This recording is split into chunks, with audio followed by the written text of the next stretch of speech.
Halo teman-teman para pecinta tanaman hias dan bonsai, balik lagi di channel tanaman hias. Di video kali ini saya akan mempraktikkan bagaimana membuat bahan bonsai anting putri meliuk ya. Bonsai anting putri yang meliuk bisa kita dapatkan dengan cara membentuknya dari sejak kecil ya, sejak dini.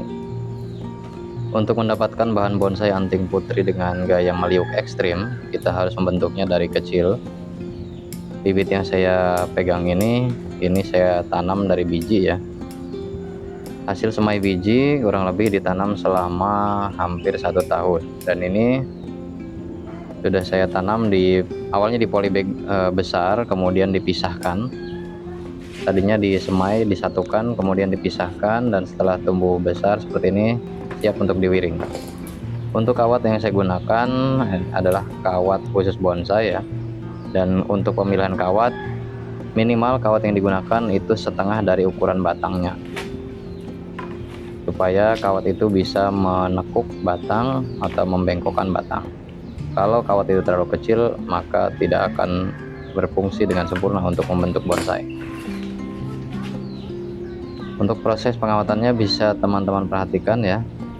Teman-teman bisa melilitkannya ke kanan searah dengan jarum jam atau ke kiri, terserah teman-teman. Yang penting nanti setelah dililitkan kawat, untuk menekuknya juga harus searah dengan lilitan kawat. Jadi kalau kawat ini saya lilitkan searah dengan jarum jam berputar ke kanan, maka membengkokkannya juga atau memelintir pohonnya juga harus searah dengan lilitan kawat. Kalau kebalikannya, justru kawat akan menjadi kendor dan sulit untuk dibengkokkan pohonnya. Untuk jenis tanaman lain yang harus diprogram sejak kecil selain anting putri adalah sancang. Kenapa?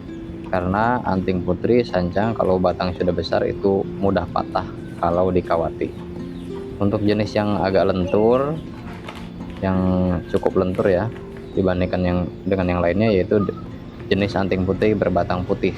Ini sangat lentur ya, bisa teman-teman perhatikan proses saya menekuknya. Sangat lentur, tapi memang harus berhati-hati jangan sampai patah.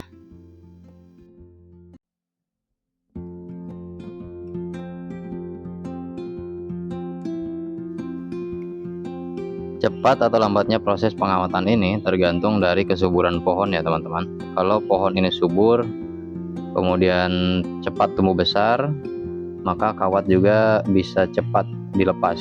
Jadi intinya kawat ini dilepas kalau sudah mencekik pada batang. Kawat yang saya gunakan ini adalah kawat ukuran 3 mili ya, dan batangnya ini sekitar ukuran 5 sampai 6 mili. Jadi untuk kawat ini dilepas jika sudah mencekik batang. Jadi tergantung kesuburan pohon. Kalau pohon subur maka akan makin cepat proses pengawatannya.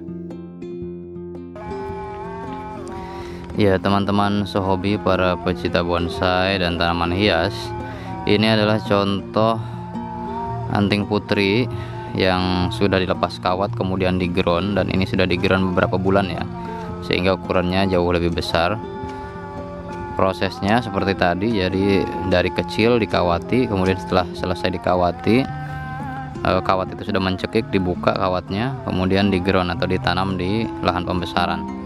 Nah ini prosesnya, dan ini usia groundnya udah berapa ya, ada mungkin 3-4 bulan ya untuk proses groundnya, dari ukuran sebesar kawat nomor 3 atau 3 mili, dan ini udah sebesar telunjuk ya, telunjuk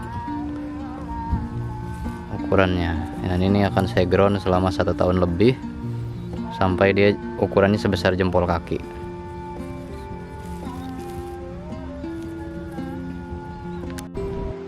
Ini adalah contoh lainnya yang usia groundnya udah lebih lama. Ini dibuat meliuk sama seperti tadi dikawati ya. Nah tapi ini liukan ke atasnya masih kurang, masih lurus, makanya saya potong. Nanti ini akan saya pakai untuk jadi terusan, diwiring lagi, atau bisa saya pendekin lagi segini. Nanti tunas yang baru akan saya kawat, saya bikin meliuk-liuk lagi. Ini di ground kurang lebih hampir setahun ya, hampir 1 tahun untuk proses groundnya. Ini adalah contoh lainnya yang di ground, usia groundnya setahun lebih ya. Ini lebih dari setahun. Prosesnya sama seperti tadi, dari mulai kecil ya, dari ukuran 3 mili sampai sebesar ini, jadi setahun lebih. Dan ini pun masih proses ya. Ini liukannya ke atasnya mau saya bentuk lagi, ke sini lagi. Ini yang akan saya pakai dan yang lain akan saya buang ya.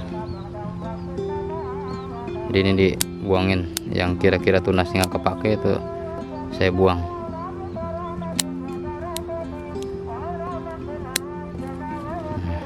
Kurang lebih seperti ini bentuknya.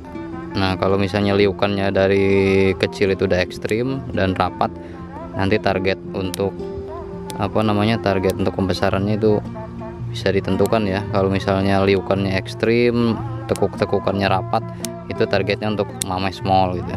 Tapi kalau misalnya agak renggang tekukannya, bisa sebesar ini ya, bisa untuk ukuran ya, bisa untuk ukuran small sampai medium ya. Oke, itu saja mungkin yang bisa saya bagikan teman-teman untuk proses membuat bonsai anting putri dengan gaya meliuk-liuk. Semoga bermanfaat. Jangan lupa like dan subscribe.